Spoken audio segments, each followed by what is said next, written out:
खाने के लिए आप लोग तैयार रहिए। 4 लाइन की भूमिका है डॉक्टर साहब।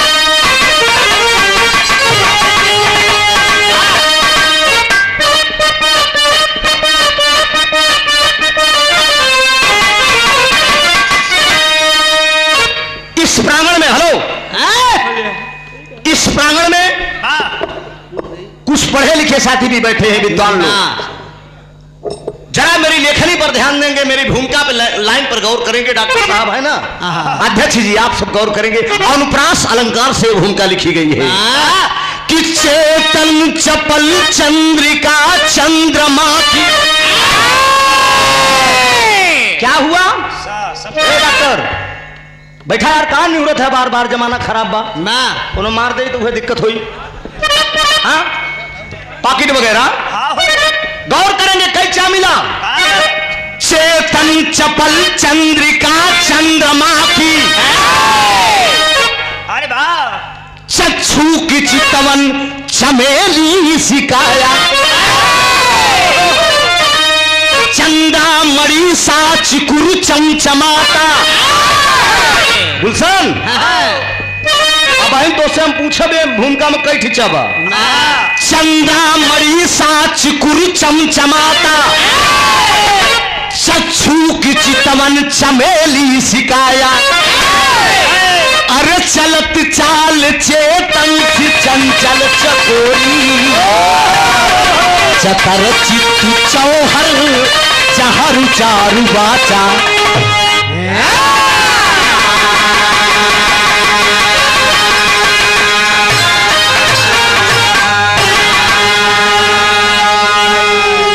चेतन चपल चंद्रिका चंद्रमा की। चंद्रामणि सा चिकुर चमचमाता।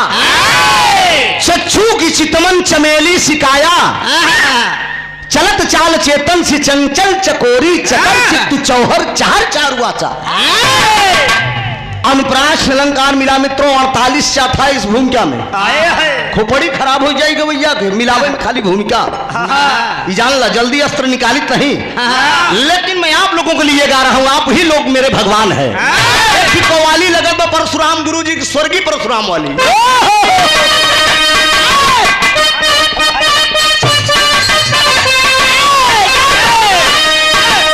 परशुराम यादव बलिया को स्वर्गीय परशु गुरु एक गाँव है।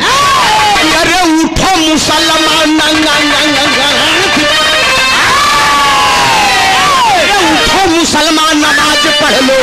अरे उठो मुसलमान नमाज पढ़ लो। अभी मेरा सर कटा नहीं।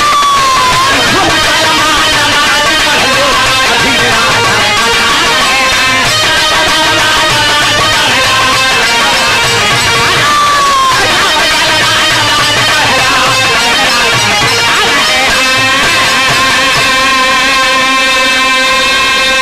उठो मुसलमान नमाज पढ़ लो। अरे अभी मेरा सर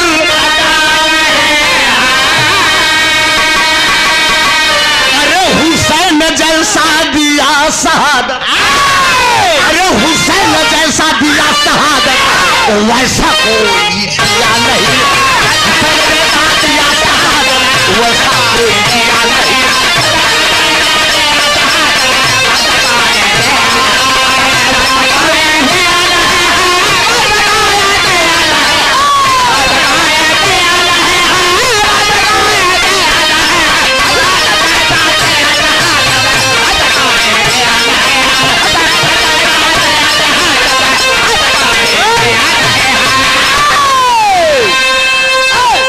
आराम से।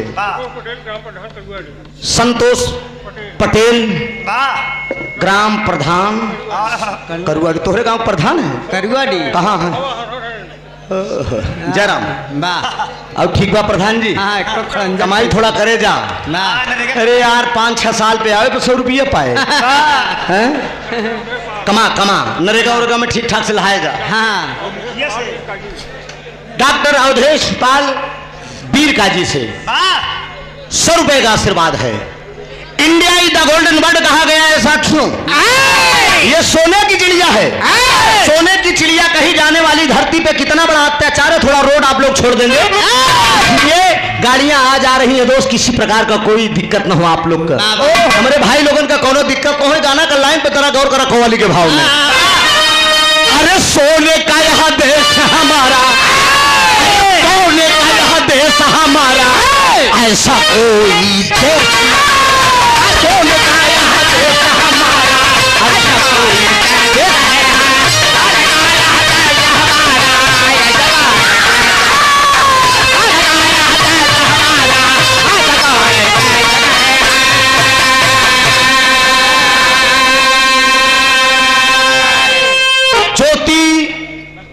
Pathology centre Pratappur Karuadi, doctor Virendra Kumar Brijendra Kumar Pal. अच्छा, बहुत बहुत माला मंत्री हैं कमेटी के। 100 रुपया भैया का प्रणाम। बाउर बा मंजू गुरु क्यों बाका नहीं। अच्छा, गुटका दे जाता ठीक। हम सोचे हर बात सोने का यह देश हमारा,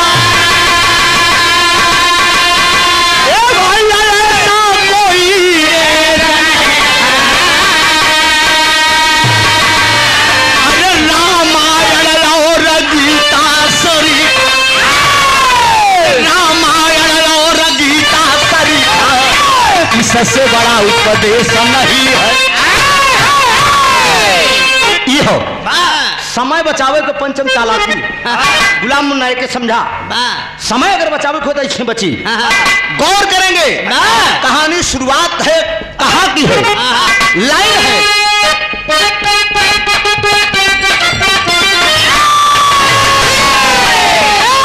हुस्न और इश्क का जब तालमेल होता,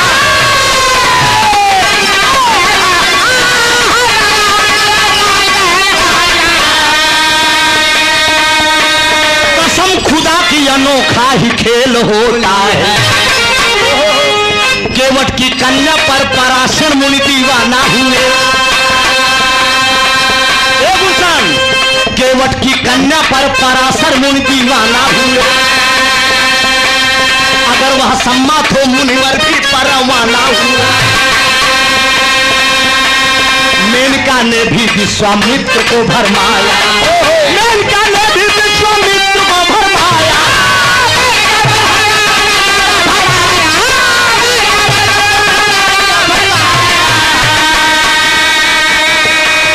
अपने जाल में मुनिवर को वह फंसाया है। राजा संतन ने गंगा जी से लगाया था लगन, राजा संतन भी गंगा जी से लगाया था लगन।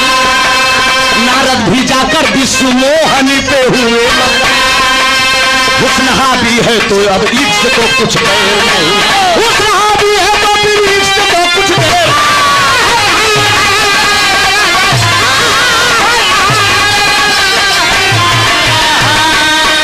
हुस्न हावी है तो फिर इश्क को कुछ गैर नहीं। इश्क अंधे को सूझता है अपना गैर नहीं। ध्यान ना, कहानी एकदम हुस्न और इश्क का जब तालमेल होता है। कविता आप हुस्न हैं, आप हुस्न है। जितनी औरतें हैं हुस्न है। अध्यक्ष जी, इश्क कौन है? अर्थात जितने यहाँ पर मर्द हैं सब इश्क है। हुस्न और इश्क का जब तालमेल होता है, खाली मेहरारू चाहे से काम नहीं, मर्दों को चाहत जरूरी है। मर्द चाहे मेहरारू, गुलशन ध्यान दा, दोनों तरफ से तू चाह और वह न चाहे तो फिर सब बेकार बा। समझा? दोनों का तालमेल होना चाहिए। केवट की कन्या पर पराशर मुनि दीवाना हुए। राजा शांतन भी गंगा जी से लगाया था लगा। कहानी उस समय की है मित्रों, साफ साफ कहानी झलकेगी। एक राजा थे जिनका नाम था राजा बसरूप। राजा बसरूप की औरत का नाम था अध्यक्ष जी वासुकी। मंजू भैया दादा जल्दी, हमने मंजू भैया का 100 रुपया। नमस्ते। और जुम्मन यादव, जुम्मन यादव पूरे ठकुराइन 111 रुपया। नमस्ते भैया का बात।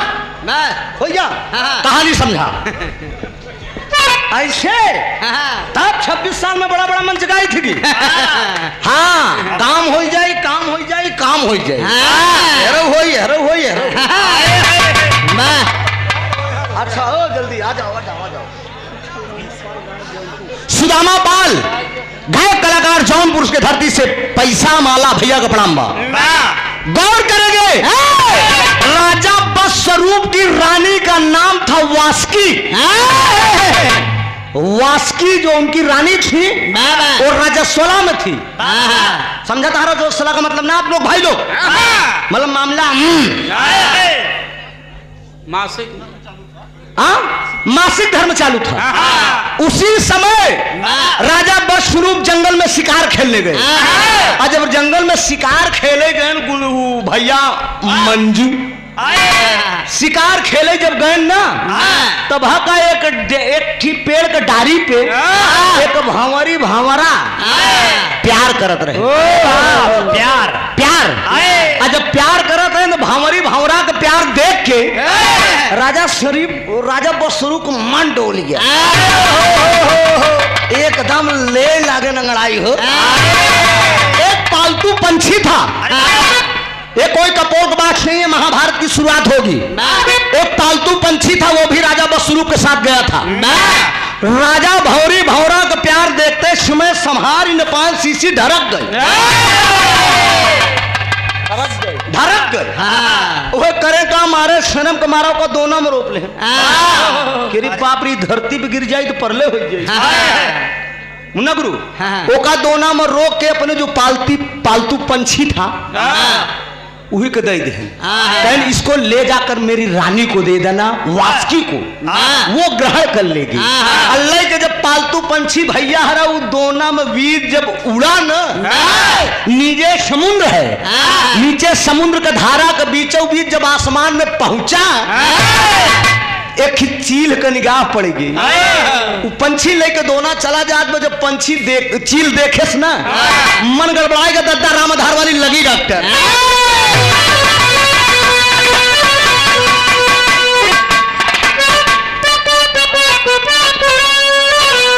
हाय हाय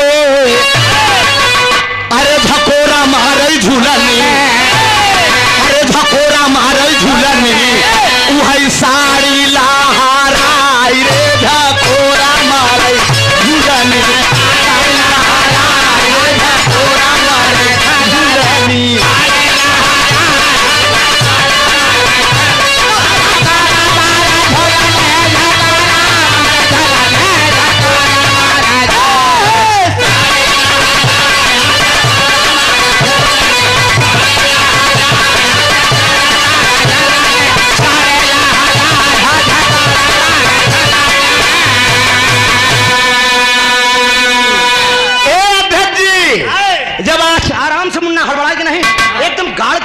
हफना के ना बजावा आराम से बजो एकदम गुल पे बजा ए भैया बरासिक नहीं मार हड़बड़ान हफनाबे तो थक जाबे हम नहीं फिर बाबूजी आसमान में जब पंछी लइकू दोना उड़ा अरे वही दोना देख पंछी अरे वही दोना देख पंछी वही गईले न झगड़ाई हो कि दोना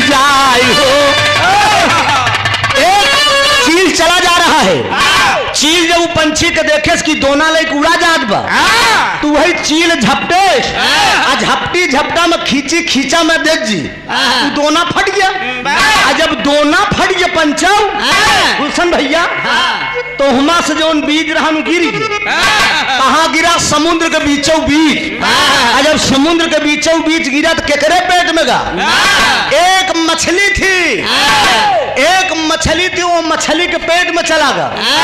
और जब मछली के पेट में चला गया तो उस नदी के तीरे एक धीमर नाम का मल्लाह था।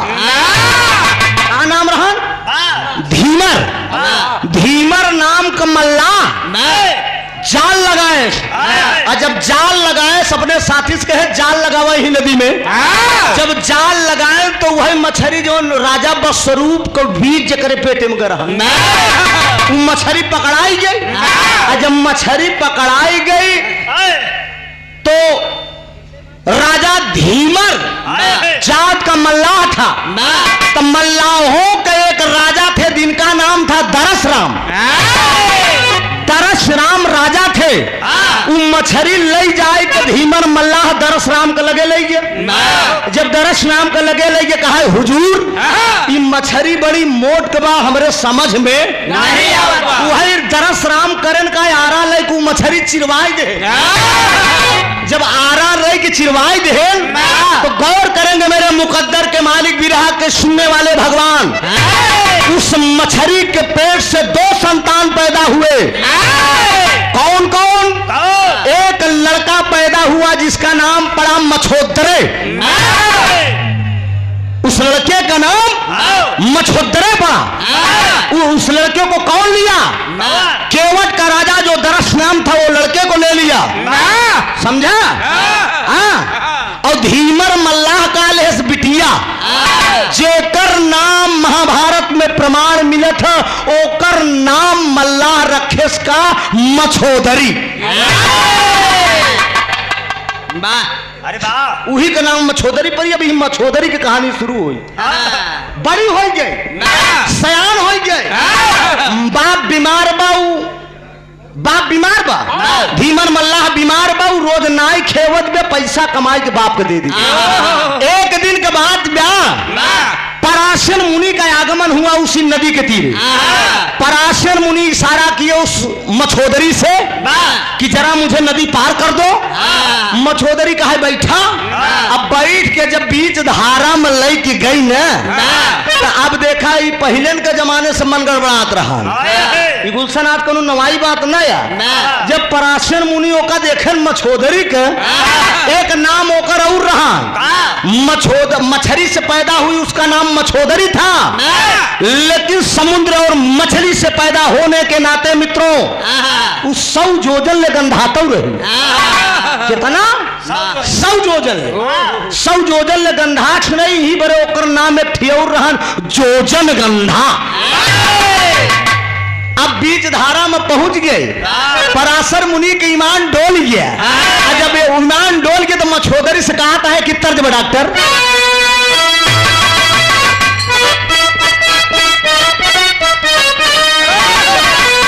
मर के भी इंसान का किरदार मर सकता नहीं और फन अगर जिंदा है तो फनकार मर सकता नहीं। जनाब हैदर अली गुरुजी हमारे इस लाइन को बड़ा बेहतरीन गाते थे कि अरे तारीफ तेरी निकली है दिल से। अरे आई है लब पे बन के सवारी सिंधु वाले साईं बाबा आया है तेरे तन पे सवारी वाले साईं बाबा आया है तेरे तन पे सवारी।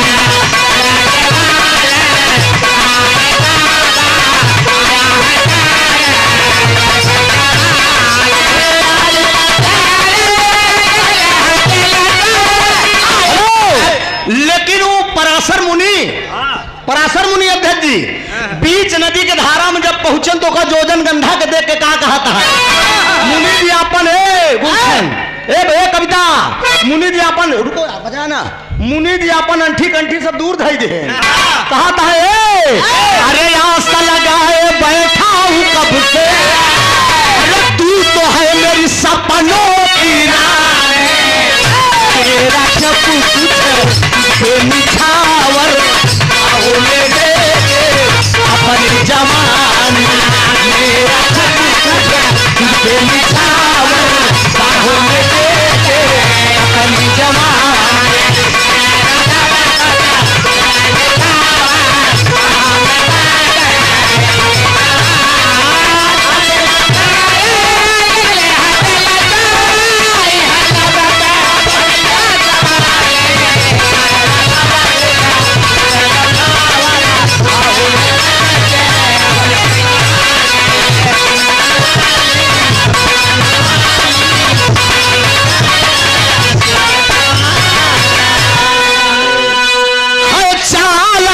जवानी सी और बोल में पिग बनी लज्जा भरी आदा है अंगों में है मृग नैनी बिन बाह में झुलाए मेरी जान दिल को नहीं चैन अरे काले घुंघराले बाल जैसे दिल में हुई प्यार से अपने तू पायल बजा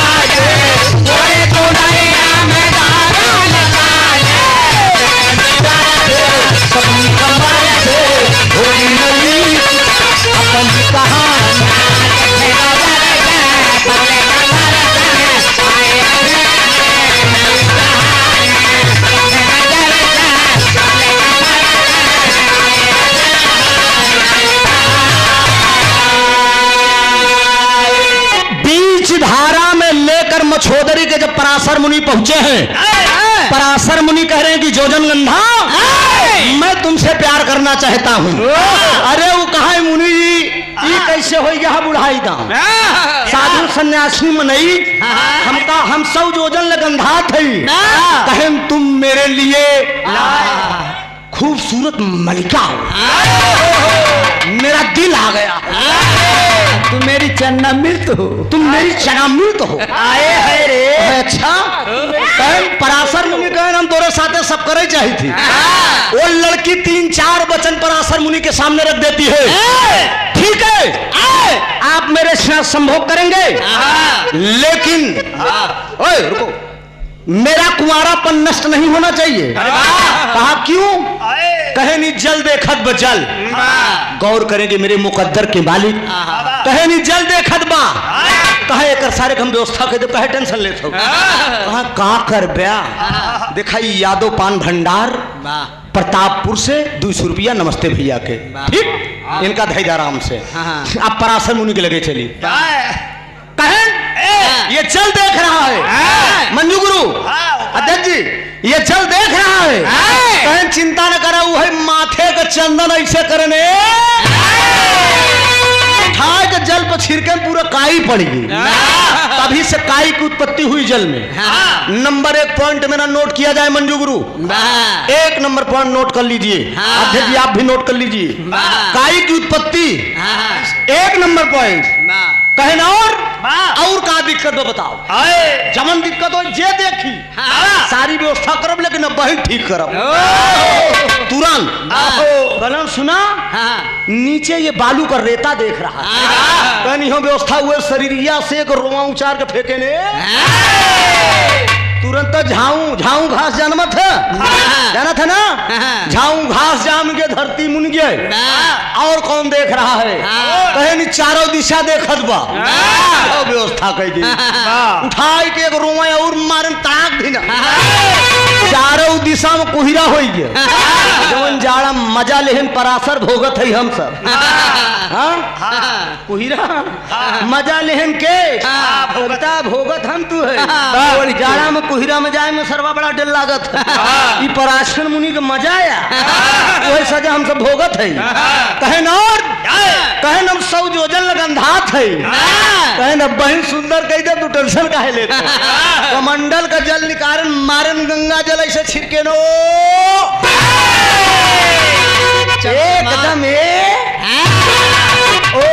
कहा मोरी झूलनी पे मर गए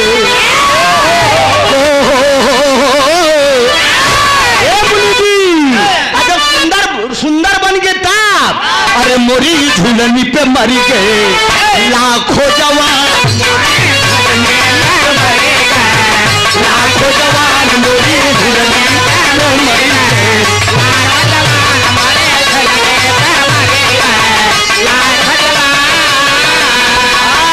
लाखों जवान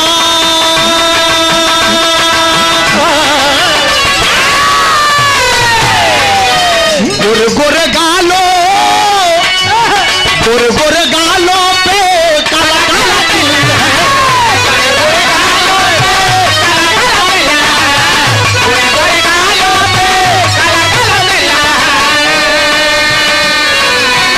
ऐसा में जीना हमारे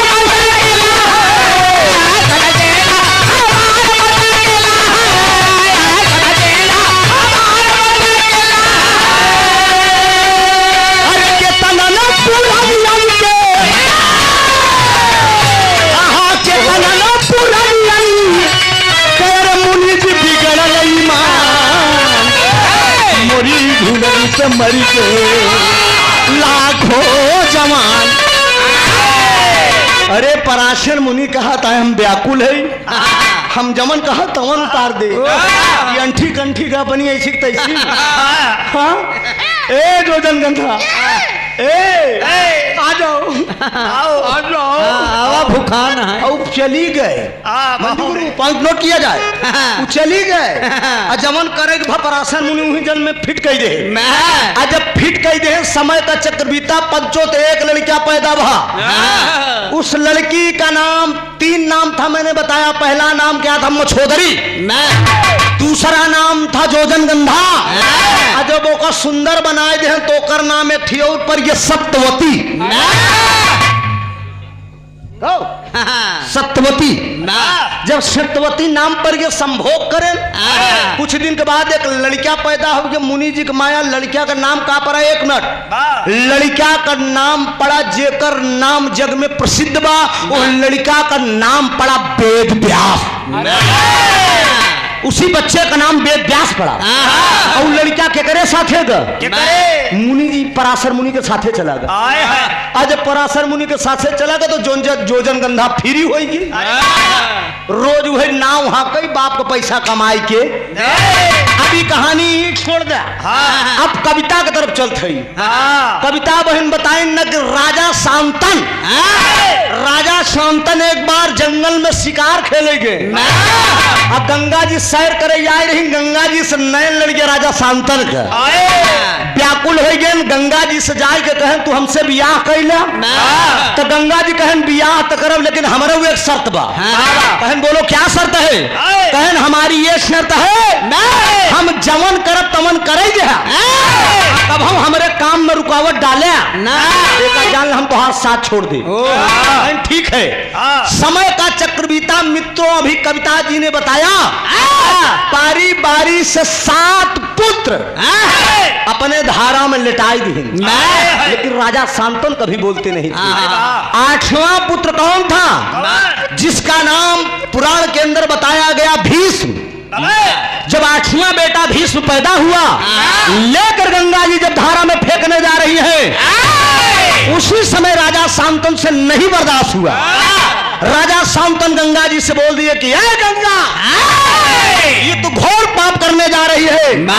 ये इस बच्चे को मैं नहीं मारने दूंगा, इस बच्चे को तुम मुझे दे दो। गौर करेंगे मित्रों, मारे क्रोध के मारा गंगा जी उस 8वें पुत्र को भीष्म को राजा शांतन को दे दिया। इतना बेश मोटा है कि कम करा, साफ करा, टोन खोलियो, टोन साफ भरना एकदम साफ कीजिए। पतला कर दे, पतला कर दीजिए बस। राजा शांतन लेकर उस बच्चों को पालने पोसने लगे, लेकिन गंगा जी को क्रोध आया। गंगा जी राजा शांतन का साथ छोड़कर चली गई। और जब राजा शांतन को छोड़कर चली गई तो राजा शांतन उनकी याद में क्या कह रहे हैं?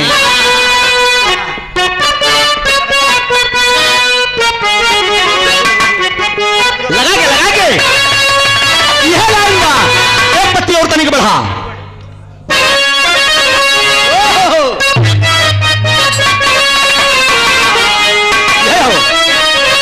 अरे ठुकरा के मेरे प्यारे,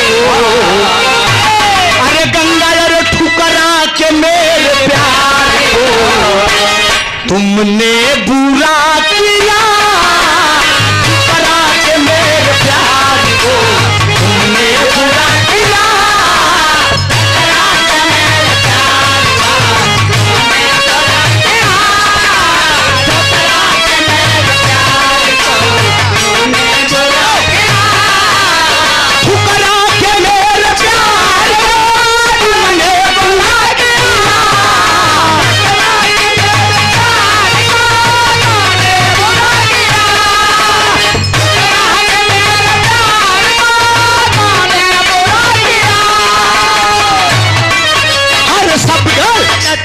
सबकी नजर में तूने, सबकी नजर में तूने मुझको गिरा दिया।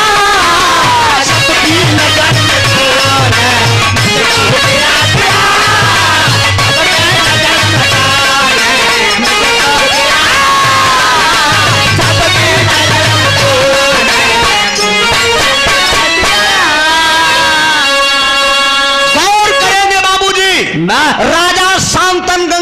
के प्यार में व्याकुल है।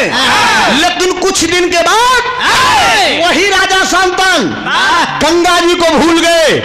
कहानी भी एकदम करीब है। बियाबान जंगल में घूमने के लिए जब पुनः जाते हैं, वही धीमर मल्लाह की बेटी जोजनगंधा घाट पे नाव की सवारी बैठा रही है।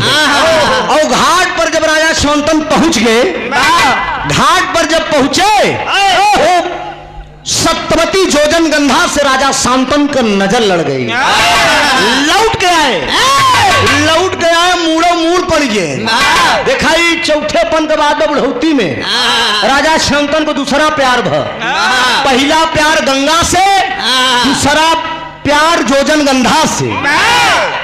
भीष्म पितामह पहुंचे, भीष्म पहुंचे, कहा पिताजी क्या बताऊं ये बड़ा गंभरा फसाना है, क्या बताऊं बेटा ये गंभरा फसाना है। जोजनगंधा से लड़ी नैन में दीवाना है।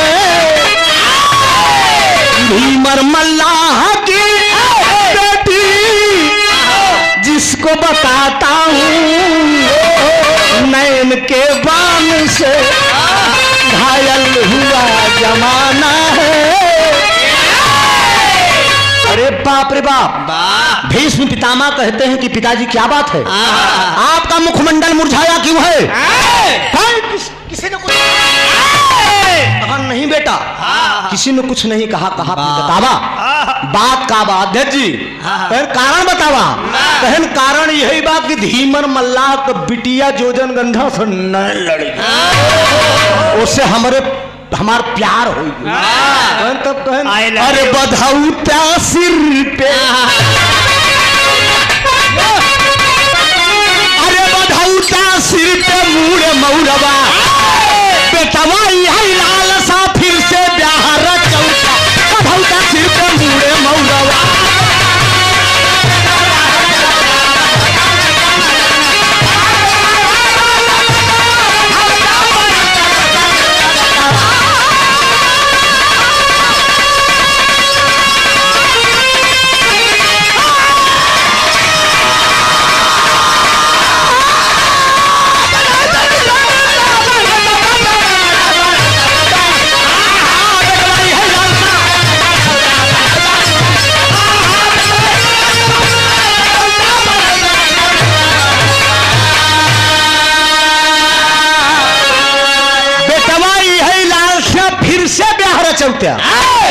बधौता सिर पे मूड़े मौरवा।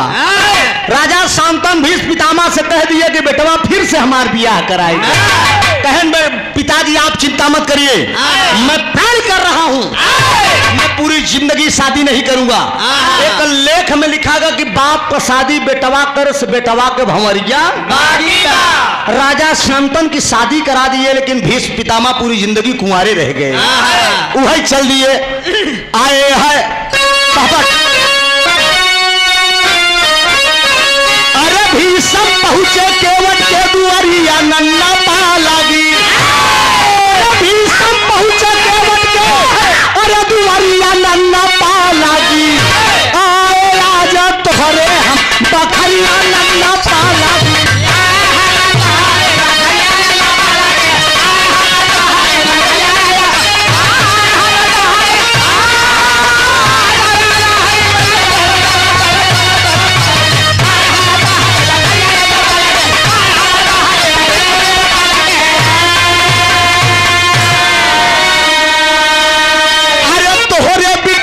सुनिला मोर बाबूजी लभाने हो। अरे कई दबे है अपने बिटिया से, अब ये यार मोर अब मान हो। अरे डांट कभी मर बोला है बचनिया नन्ना पा लगी। अरे कैसे आया हमारे तू, अरे दुआरिया नन्ना पा लगी। गौर करेंगे 5 मिनट की कहानी और बची है मित्रों। धीमन मुल्लाह के दरवाजे भीष्म पितामह पहुंच गए। कहे नन्ना पालागी मल्लाह बिगड़ के कहा राजा महाराजा के बेटवा हमका नाना कहत है। कहे ऐसी बात तोहरे बिटिया को हमरे बाबू के दिल आई के सम क्या बात कह रहे हो? ऊ तोहार बाप बुढ़वा? अरे तू कहता तो भला हम मान ले। बुढ़वा बुढ़वा समापन बिटिया भी आप कहन चाहे जैसे करा हमरे बाबू का दिल आई गए। कहन दिल आई गए कहन हाँ हो गुप्ता मिष्ठान भंडार 221 रुपया। नमस्ते भैया के सब भाई का नमन आशीर्वाद की परीक्षा है। हनुमान भोजनालय प्रतापपुर 100 रुपया। गौर करेंगे मल्लाह बोला कि हमारी भी एक शर्त है, आप वचन दीजिए कि आप पूरी जिंदगी शादी नहीं करेंगे और राजा शांतन के राजपाट से आपको मतलब नहीं रहेगा, आप अपने पिता का कभी राजपाट नहीं संभालेंगे। धीमन मल्लाह का हद तबे हम तोहरे बाप को साथे अपन बिटिया बिया जब हम अपन बिटिया बिया तब तोहरे बाप द्वारा जब लड़कियां पैदा हो वही राजा बनी, लेकिन तू राजा बनबे ना। भीष्म पितामह शर्त को मान लिए, कहा ठीक है मैं वचन देता हूं अपने आज कलयुग में बहुत कम ऐसे बेटमा कि बाबू का बियाह कराई दे। बाबू का नंबर आए तो बेटा ना पीछे कहीं कहीं हम करो तू करबे, लेकिन बारे भीष्म पितामह बोल दिए कहा ठीक है मैं पूरी जिंदगी शादी नहीं करूंगा, तुम्हारा रह जाऊंगा, लेकिन मेरे पिता के साथ आपकी बेटी की शादी होना चाहिए।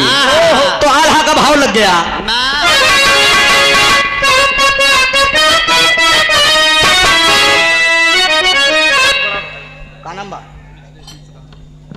मंजू भैया के आप बड़े भैया मंजू का नंबर मिथिलेश मिश्रा जी 100 रुपया का पुरस्कार बा। सत्यवती शांतन के अरे सत्यवती शांतन के हो लजा बसदिया ये भैया, सत्यवती शांतन के हो लजा बसदिया ये भैया।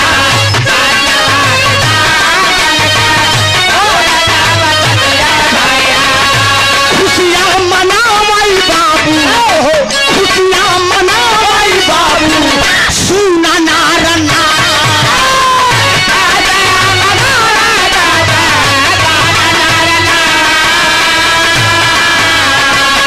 धीरे धीरे बीती गई कुछ दिन समय।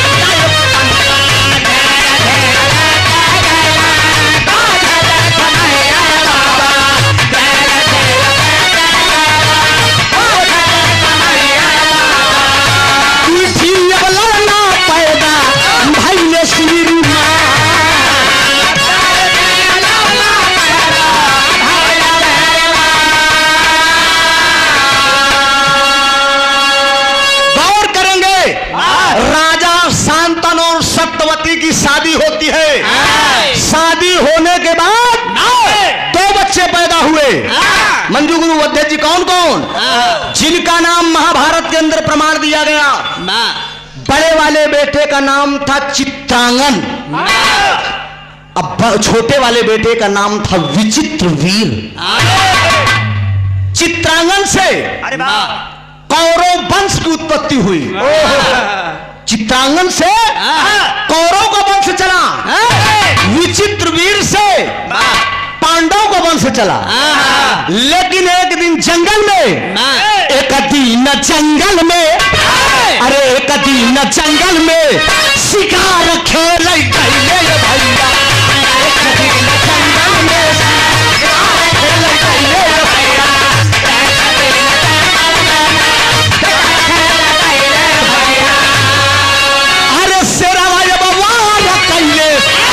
सुना श्रीमान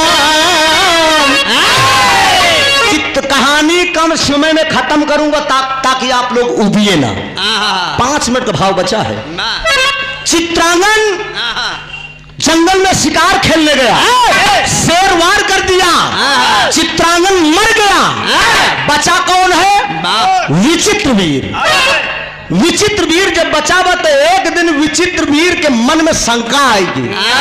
शंका का आए वो सोचेगा कि सत्यवती जो हमारे महतारी हमारे महतारी से लगत कि भीषम को कोनो संबंध है, सौतेला बेटा है, लगता है मेरी माँ भी जवान है और ये भीषम भी जवान है, लगता है हमारे महतारी से इनका नयन लड़ गया। शंका मंजू भैया, ए मंजू पहले भैया 2 मिनट, शंका है, यही बात वो मन में सोच रहे हैं।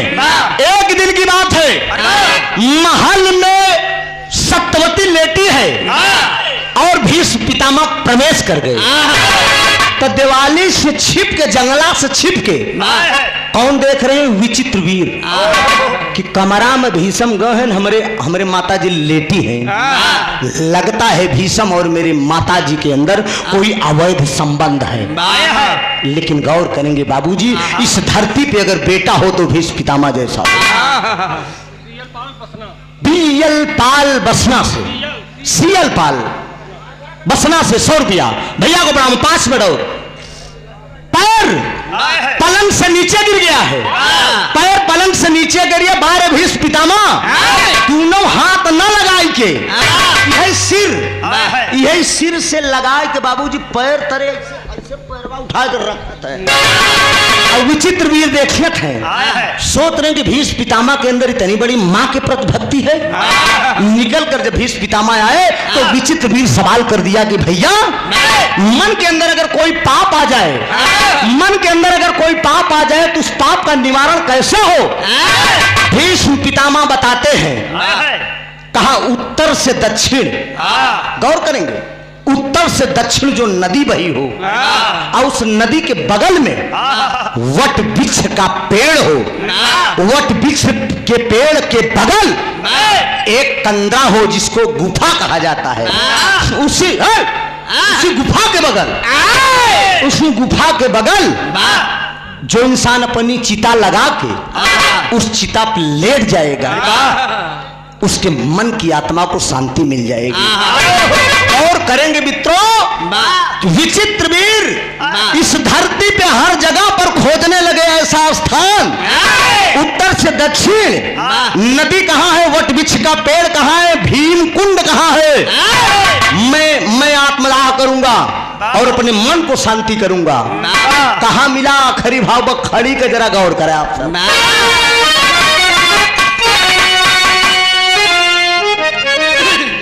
अखिलेश यादव 9 बाजार, राकेश यादव, अच्छा छोटू दिल्ली वाले, अगले साल भी रहा हमारे उजाला यादव के कराए रहे।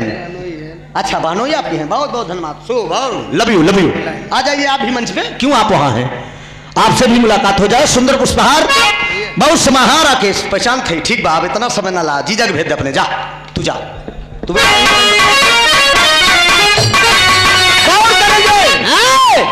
वो स्थान कहां मिला, प्रमाणित बात है, अपने प्रयागराज की ही बात है। कहानी का भाव क्या है?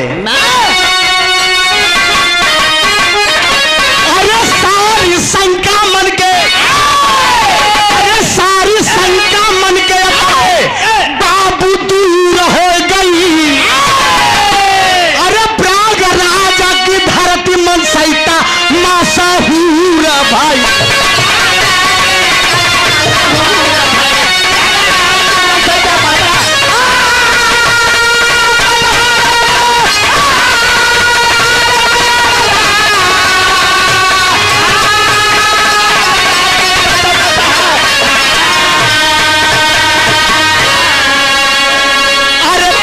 महाभारत में यह लेख बाटे जनिया, मन का पापा मन सहिता में काटे जनिया।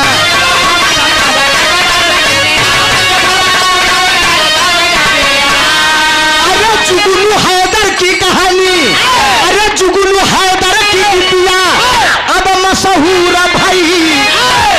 प्रयागराज की धरती मन सहिता मशहूर भाई। अब ऐसे लेख लिखागा कि मन का पाप कटई मन सहिता, जरा गौर करेंगे, मनसईता यही थरबई थाना के बगल जाएंगे तो आप उत्तर से निकलती हुई नदी जो है दक्षिण की तरफ बही है, गंगा जी में जाकर मिली है। सही है मंजू, मिली है ना। और उसके ठीक बगल में बट वृक्ष का पेड़ है। बट वृक्ष के बगल, जो भाई गए होंगे, मेरे घर से केवल 2 किलोमीटर है, बट वृक्ष का पेड़ है। बट वृक्ष के बगल भीष्म कुंड है।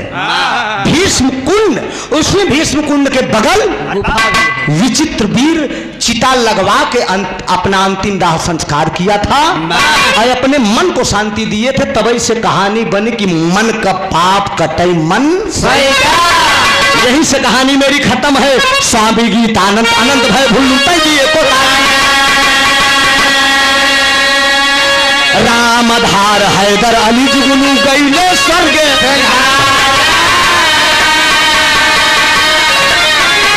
अरे बधौता फिर से मुड़े मौरवा, अरे त्रिभुवननाथ कवैया पंचन शीश झुकौता, बधौता फिर से मुड़े मौरवा।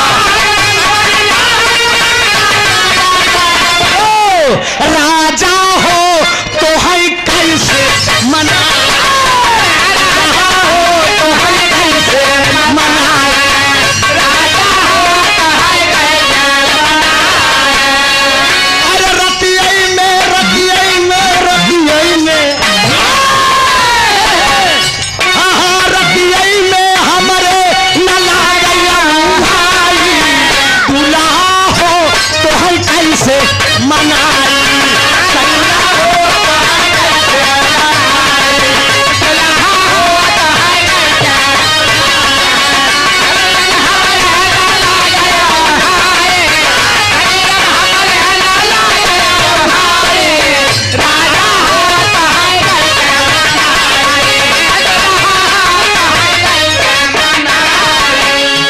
बाले पानवा जब आई गई जवानी,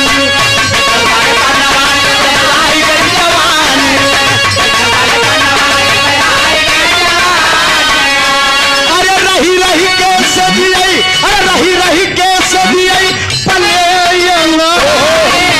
दूल्हा हो तो है कैसे मनाई, रजऊ हो तो है कैसे मनाई, सैया हो तो है कैसे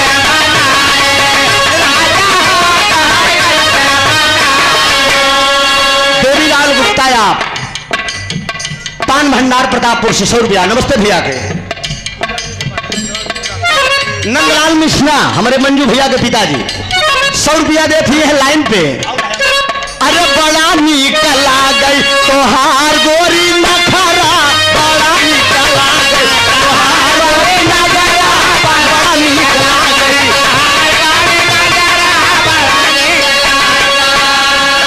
एक तो बनाए राम तोहरी झूलनिया, एक तो बनाए राम तोहरी झूलनिया,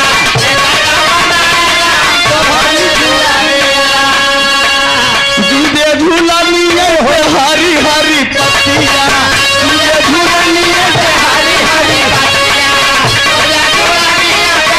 ए भैया संतोष पटेल करुआडी के प्रधान 100 रुपया। काकार से किरकन करे जाऊ। डॉक्टर अवधेश पाल 100 रुपया। अरे के सलाहरा के से दादा, ए दादा के सलाहरा जैसे